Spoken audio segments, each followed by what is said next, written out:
નમસ્કાર, જય હિન્દ, વંદે માતરમ. વિદ્યાર્થી મિત્રો, તમારું સ્વાગત છે IAS lifestyle academy daily current affair એનાલિસિસમાં, જેમાં આપણે ધ હિન્દુનું ગુજરાતીમાં એનાલિસિસ જોઈએ છે, અગત્યની ન્યૂઝ હોય છે, એની ચર્ચા તમારી સાથે કરું છું. વિદ્યાર્થી મિત્રો, આજે આપણે ડિસ્કસ કરવાના છીએ 23 અને 24 મે ધ હિન્દુ એનાલિસિસના અગત્યના ટોપિકની. રેગ્યુલરલી કરંટ અફેરના અપડેટ મેળવવા માટે તમે આઈએસ લાઇફસ્ટાઇલ એકેડમીની એપ છે, બરાબર, એ પણ ડાઉનલોડ કરી શકો છો. એમાં પણ તમને રેકોર્ડિંગ મળી જશે, પ્લસ યુટ્યુબ ચેનલ ઉપર આ માહિતી સાંજે 5 થી લઈને 6 વાગ્યાના ગાળામાં આવે છે.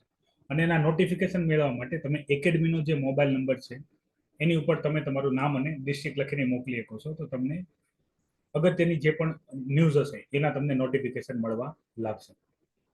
અને માહિતી, બરાબર, જે પણ રેગ્યુલર રીતથી આપવામાં આવે છે, માહિતી કેવી લાગે છે અને કોઈ ડાઉટ હોય તો અવશ્ય કમેન્ટ કરો, અને માહિતી ગમે તો લાઈક કરો. અને ઘણા બધા વિદ્યાર્થીઓ જે તૈયારી કરી રહ્યા યુપીએસસીની, તો એની સાથે પણ તમે શેર કરો. અગત્યની ઇન્ફોર્મેશન હું તમને 15 થી 20 મિનિટના ટાઈમની અંદર તમારી સાથે ડિસ્કસ કરી લઉં છું, જેથી તમારો મેક્સિમમ ટાઈમ બચી શકે. અને ઘણા બધા સબ્જેક્ટ છે, આની ચર્ચા ઓલરેડી મેં કરી રાખેલી છે તમારી સાથે. ઘણા બધા સબ્જેક્ટ છે જે તમે કરંટ અફેરથી બહુ ઇઝીલી તૈયાર કરી શકો છો. ફિલિમ્સ મેઇન્સના ઘણા બધા ક્વેશ્ચનનો બેઠે બેઠા કરંટ અફેરમાંથી પૂછાતા હોય. 23 મે ધ હિન્દુ એનાલિસિસ પહેલી જે આપણા માટે કામની મહત્વની ન્યૂઝ છે કે આરબીઆઈએ, બરાબર, આરબીઆઈએ સેન્ટ્રલ બેંકને 2,10,874 કરોડ રૂપિયા આપ્યા એઝ અ ડિવિડન્ડ.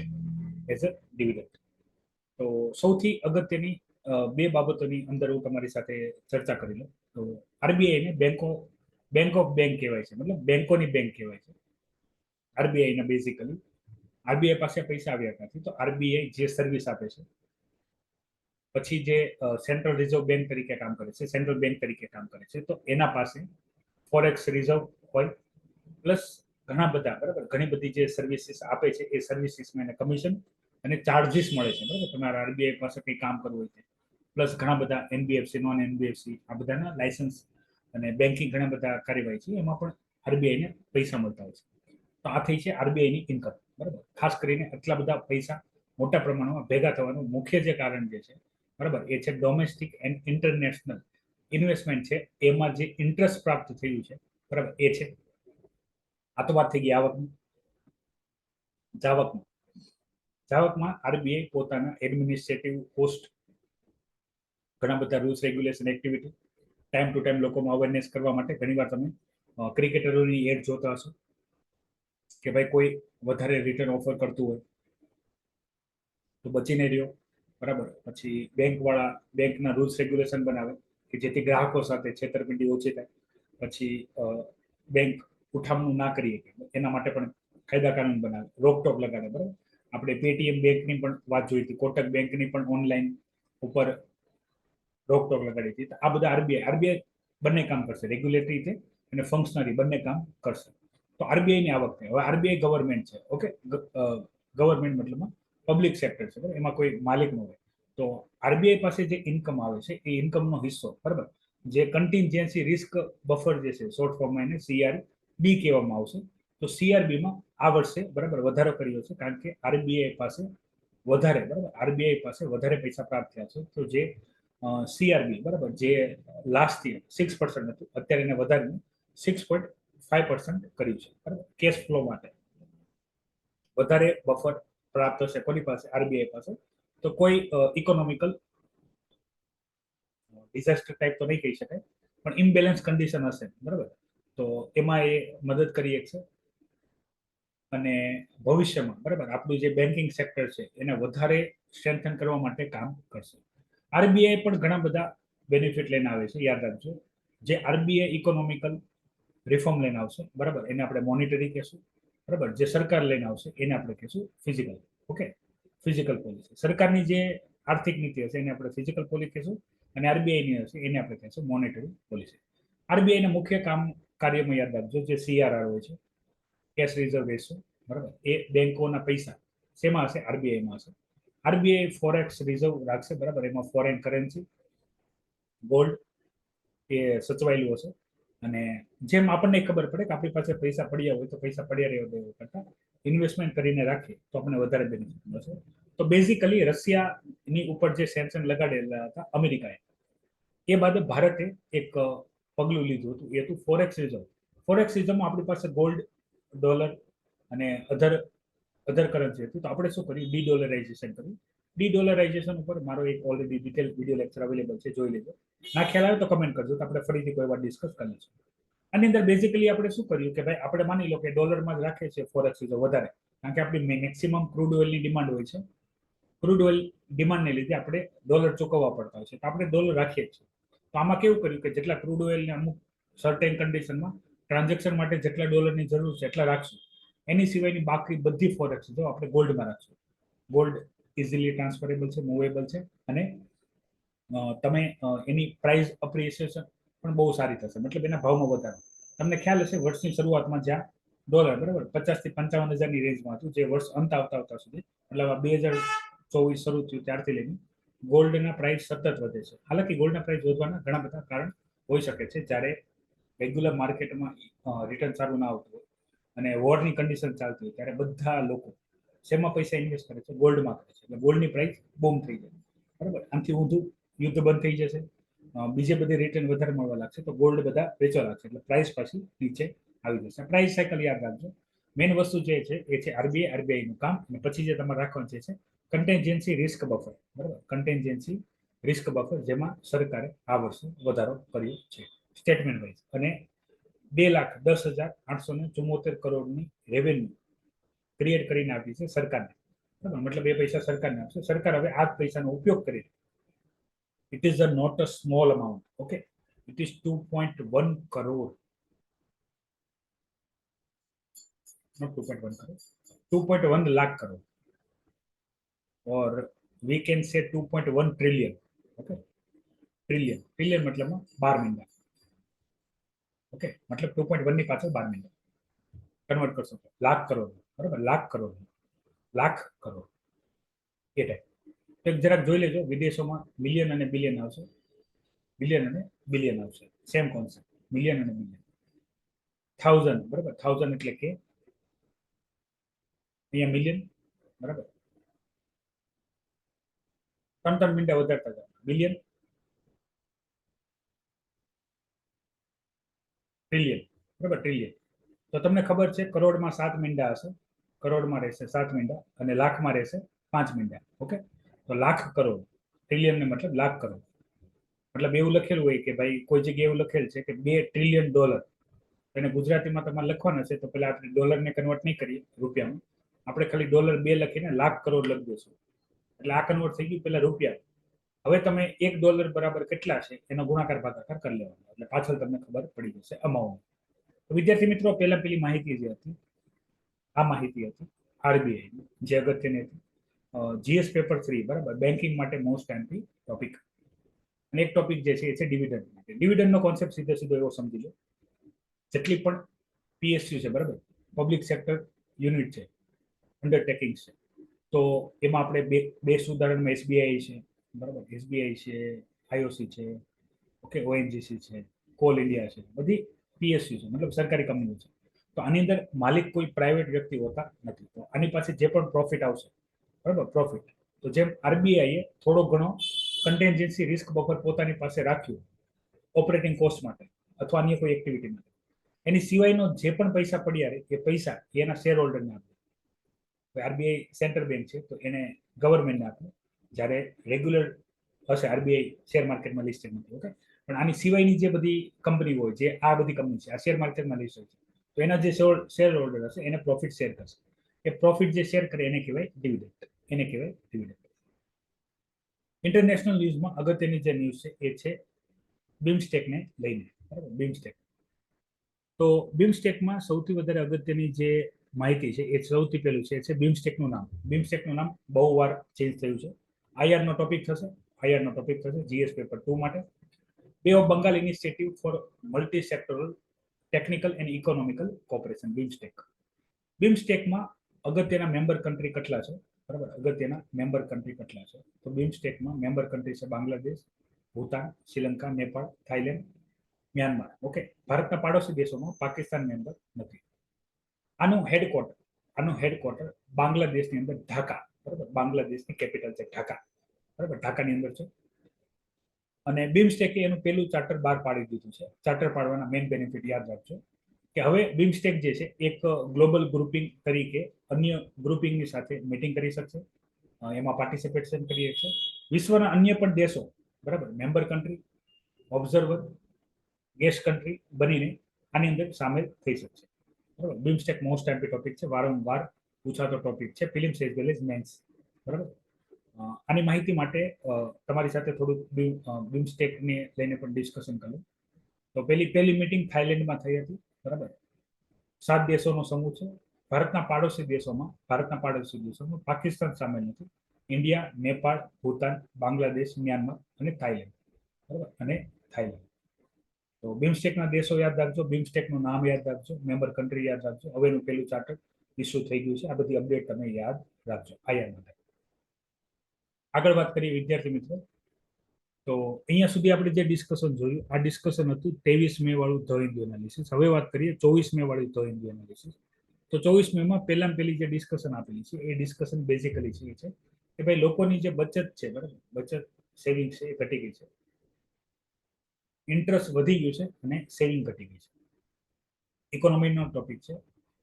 વધારે ખાલી એટલું જાણો, એ દેશની ઇકોનોમી સ્ટેબલ ગણે જ્યાં પબ્લિક પાસે સેવિંગ વધે, એને સ્ટેબલ ઇકોનોમી કહેવાય.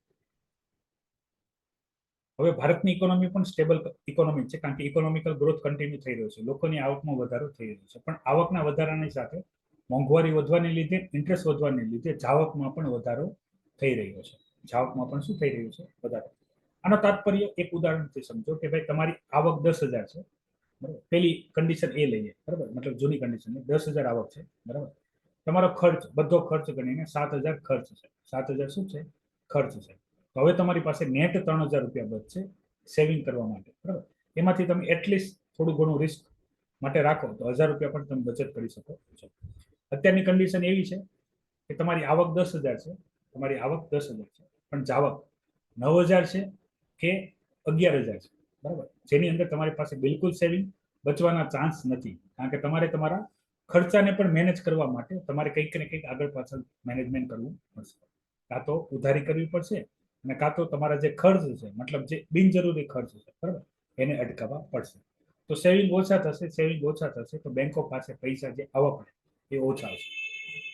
આવી બહુ રેર કન્ડિશન હોય છે, બરાબર, ખાસ કરીને પુઅર અથવા ડેવલપ કન્ટ્રીમાં આવી કન્ડિશન બનતી હોય છે.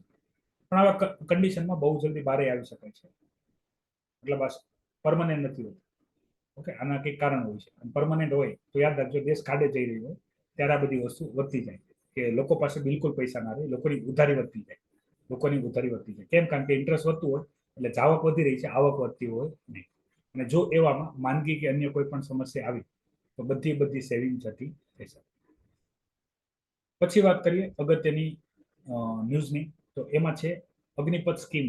બરાબર, અગ્નિપથ સ્કીમ શરૂ થઈ એને 2 વર્ષ પૂર્ણ થયા છે.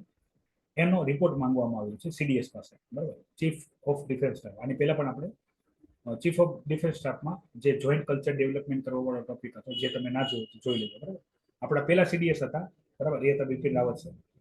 અને અત્યારે ચૌહાણ સર જે છે, બરાબર, અનિલ ચૌહાણ સર છે, એ અત્યારે છે, એની પાસે રિપોર્ટ માંગવાનો રિપોર્ટ આપેલો છે. રિપોર્ટ પોઝિટિવ છે કે ભાઈ જે પણ કેડેટ જોઈન્ટ થયા છે. અગ્નિપથ સ્કીમ બેઝિકલી યાદ રાખજો, અગ્નિપથ સ્કીમમાં જે નોર્મલ રિક્રુટમેન્ટ થતું એ થતું, પણ એમાંથી ખાલી 25%, 4 વર્ષે 25% જે જવાન હશે, બરાબર, એને કન્ટિન્યુ કરશે.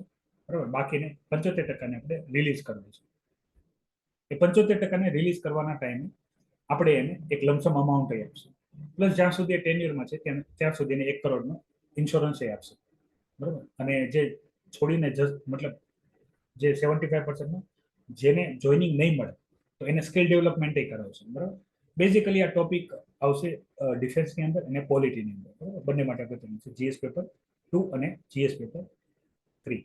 જીએસ પેપર 3માં ડિફેન્સની અંદર આવશે અગ્નિપથ સ્કીમ, એનું એનાલિસિસ એન્ડ અધર્સ, એન્ડ પોલિટીમાં આખી સ્કીમ. તો આની અંદર જે પણ પરફોર્મન્સ હશે અત્યાર સુધીના 2 વર્ષમાં એને માર્ક આપવામાં આવે છે 10માંથી. બરાબર, અલગ અલગ એક્ટિવિટી માટે માર્ક્સ આપવામાં આવે છે. એ માર્ક્સના આધારે એનું એક ફાઇનલ મેરિટ બનશે, જેના મેરિટમાં વધારે માર્ક્સ હશે on the basis of performance એ 25%માં આવશે. અને એ 25%ના આધારે એને ફરીથી આગળ ટેન્યુર માટે મોકલવામાં આવશે. અગ્નિપથ સ્કીમ મોસ્ટ ટાઈમ્પી છે, યાદ રાખજો. હવે અહીંયા સુપ્રીમ કોર્ટે એક જજમેન્ટ આપ્યું છે મેડિકલ સ્ટુડન્ટને લઈને, બરાબર. બેઝિકલી આ જે ઇન્સિડન્ટ છે એ છે કર્ણાટક મેડિકલ કાઉન્સિલે એક જજમેન્ટ આપેલું હતું કે ભાઈ જેટલા પણ ડોક્ટર્સ છે એને કર્ણાટકની અંદર રજીસ્ટર્ડ થવું હોય એઝ અ રજીસ્ટર્ડ પ્રેક્ટિશનર તરીકે, તો એને કમ્પલસરી રૂરલ એરિયાની અંદર 1 વર્ષ સર્વિસ આપવી પડશે. આ કમ્પલસરી એક નોટિફિકેશન બહાર પાડ્યું હતું. તો એમાં જે પ્રાઇવેટ મેડિકલ સ્ટુડન્ટ હતા, બરાબર, એમને એવું કીધું હતું કે ભાઈ આ વ્યવસ્થા તમે ખાલી સરકારી મેડિકલ કોલેજ સુધી રાખો તો વધારે સારું, ઓકે, પ્રાઇવેટમાં નહીં. આખે આખો કેસ પહોંચ્યો હતો સુપ્રીમ કોર્ટના જજમેન્ટ આપણા માટે અગત્યના છે. સુપ્રીમ કોર્ટે કમ્પલસરી મતલબ પ્રાઇવેટ જે છે, બરાબર, પ્રાઇવેટ કોલેજ છે કે પ્રાઇવેટ સ્ટુડન્ટ છે જેની પાસે પૈસા છે, મતલબ વેલ્થી કલ્ચર છે, એ લોકોએ કમ્પલસરી 1 વર્ષ સર્વિસ આપવી પડશે. કેમ? જો આવું નહીં કરીએ તો જે રૂરલ એરિયાના લોકો છે, બરાબર, એને જે મેડિસિનલ પ્રેક્ટિસની જે સેવા મળવી પડે એ નહીં મળે. તો એના માટે સુપ્રીમ કોર્ટનો જજમેન્ટ જે છે અગત્યનું છે, યાદ રાખજો. Positive judgment of Supreme Court, બરાબર, બહુ ઓછા. જોકે આપણે ઘણી વખત સુપ્રીમ કોર્ટના બધા જજમેન્ટ જે છે એનું ડિસ્કશન આપણે કરીએ છીએ વારંવાર. સુપ્રીમ કોર્ટના બધા જજમેન્ટ આપણા માટે અગત્યના છે, એથિક્સ માટે, જીએસ પેપર 2 માટે, બરાબર. તો એના યાદ રાખજો, મેડિકલ ફિલ્ડ માટે અગત્યનું છે, મેડિકલ સર્વિસ માટે. મતલબ આની અંદર કેવું હોય, ડિગ્રી પૂરા થયા બાદ એમબીબીએસ સ્ટુડન્ટ હોય તો જેવી ડિગ્રી પૂરી થશે, બરાબર, ડિગ્રી કમ્પ્લીટ થશે એની સાથે એને શું કરવાનું છે, પ્રેક્ટિસ કરવાની છે, બરાબર. પ્રેક્ટિસ કમ્પ્લીટ થઈ જાય પછી એને શું મળતું હોય છે, સર્ટિફિકેટ. એમાં એને બેઝિકલી રૂરલ એરિયામાં જઈને સર્વિસ આપવાની છે, સેવા આપવાની. સેવા માટેના નિયમ બનાવે છે જેથી રૂરલ એરિયામાં જે ડોક્ટરોની અપૂરતી છે એ પૂરી થઈ શકે. ઉત્તરાખંડની વાત કરી છે. ચારધામ યાત્રામાં લોકોને, બરાબર, પ્રોબ્લેમ ફેસ કરવી પડે છે, બરાબર. જે ઉત્તરાખંડ ગવર્મેન્ટ છે એમના દ્વારા, પ્રશાસન દ્વારા યોગ્ય પગલાં લેવામાં આવ્યા નથી. આના જવાબમાં જે ઉત્તરાખંડ ગવર્મેન્ટ છે, બરાબર, એનું કેવું બેઝિકલી એમ છે કે ભાઈ જેટલા લોકો આવ્યા, બરાબર, મતલબ રજીસ્ટ્રેશન કરતા વધારે આવ્યા છે, એટલા માટે રજીસ્ટ્રેશન કરતા વધારે આવે છે, રજીસ્ટર કરાયા વગર આવ્યા છે એટલે સમસ્યા થઈ છે. પ્લસ આ યાત્રામાં સૌથી વધારે યાત્રાળુ કયા રાજ્યમાંથી આવે છે? તો ઉત્તર પ્રદેશ, મધ્યપ્રદેશ, મહારાષ્ટ્ર, ગુજરાત, રાજસ્થાન, બિહાર, હરિયાણા, વેસ્ટ બંગાળ અને છત્તીસગઢ અને દિલ્હીથી આવે છે, બરાબર. તો આ વખતે યાત્રામાં આવતા લોકોની સંખ્યા વધારે છે. તો અત્યાર સુધી કેવું હતું કે ભાઈ ઓફલાઈન તમે શું કરાવી શકતા, રજીસ્ટ્રેશન અહીંયા કરાવી શકતા, તો ઓફલાઈન રજીસ્ટ્રેશન બંધ કરી દેવામાં આવ્યું છે. કમ્પલસરી આવવા માટે તમારે ઓનલાઈન રજીસ્ટ્રેશન કરાવવું પડશે. આનાથી ફાયદો શું થશે કે જેટલી પણ લિમિટેશન હશે, જેટલા લોકોને સંભાળી શકતા હશે, બરાબર, યાત્રા સ્થળ એટલા જ લોકોને પરમિશન આપવામાં આવશે. એટલે આજે વધારે શ્રદ્ધાળુ આવી ગયા અને બધા શ્રદ્ધાળુને પ્રોબ્લેમ ફેસ કરવી પડે છે, એ કરવી પડશે નહીં. અને આના માટે સેન્ટ્રલ ગવર્મેન્ટે પણ કીધું છે, જો તમારે એનડીઆરએફ, બરાબર, નેશનલ ડિઝાસ્ટર રિસ્પોન્સ ફોર્સ અને આઈટીબીપી, બરાબર, ઇન્ડો ટિબેટિયન બોર્ડર પોલીસ ની મદદની જરૂર હોય તો પણ તમને કરવાનું છે. હા, ઇન્ટરનલ સિક્યુરિટીમાં આપણે બધી અલગ અલગ સિક્યુરિટી ફોર્સ બનાવવાની, એની અંદર આવશે એનડીઆરએફ જે છે એ ડિઝાસ્ટરમાં રિસ્પોન્સ કરવા માટેની ફોર્સ આપણે બનાવેલી છે 2005, બરાબર, દ્વારા. અને આઈટીબીપી છે, બરાબર, એ ઓલરેડી બોર્ડર ઉપર સુરક્ષા આપતી ટીમ છે, એના પણ અમુક જવાન, બરાબર. આનો મતલબ એવો નથી બધાને મોકલી દઈશું, જેટલા જરૂર હોય, મતલબ વ્યવસ્થામાં અત્યારે જરૂર હોય. અચાનકથી વધારે માણસો આવી ગયા તો સરકારે આ બધી માહિતી પબ્લિક કરી દીધી છે, એટલે લોકો જે જવાના હોય એ લોકો એટલીસ્ટ પોતાનો પ્રોગ્રામ એકાદ અઠવાડિયું અટકાવે અથવા ના જાય. આનાથી શું થશે કે ભાઈ ત્યાં જે ટ્રાફિક છે ઘટી જશે, બાદમાં તમે જઈ શકશો. વિદ્યાર્થી મિત્રો, આ હતું 23 અને 24 મે ધ હિન્દુ એનાલિસિસ, બરાબર. અગત્યની માહિતી આપણે ચર્ચા કરી લીધી છે. ખાસ કરીને આરબીઆઈ વાળા જે પોઈન્ટ છે એને નોટ કરજો, અગ્નિપથ સ્કીમ વાળા પોઈન્ટ છે નોટ કરજો. અને સેવિંગ્સ વાળો જે ટોપિક છે એ ડાયરેક્ટ ઇકોનોમી સાથે જોડાયેલો છે, બરાબર, બેન્કિંગ સેક્ટર સાથે. અને શા માટે બેન્કિંગ સેક્ટર મજબૂત હોવું પડે એના મેં તમને ફાયદા જણાવ્યા. માહિતી ગમી હોય તો લાઈક કરજો, બરાબર. રેગ્યુલરલી કરંટ અફેરના લેક્ચર સાંજે 5 થી લઈને 6 ના ગાળામાં આવતા હોય છે. એનું નોટિફિકેશન તમને આપણી ટેલિગ્રામ અને વોટ્સઅપ ચેનલ ઉપર મળી જશે, તો એને પણ તમે જોઈન કરી દેજો. આજના માટે એટલી જ ઇન્ફોર્મેશન છે. નવા લેક્ચર, નવી માહિતી સાથે ફરીથી હું તમારા સમક્ષ હાજર થઈ. ત્યાં સુધી મને રજા આપો. જય હિન્દ, વંદે માતરમ.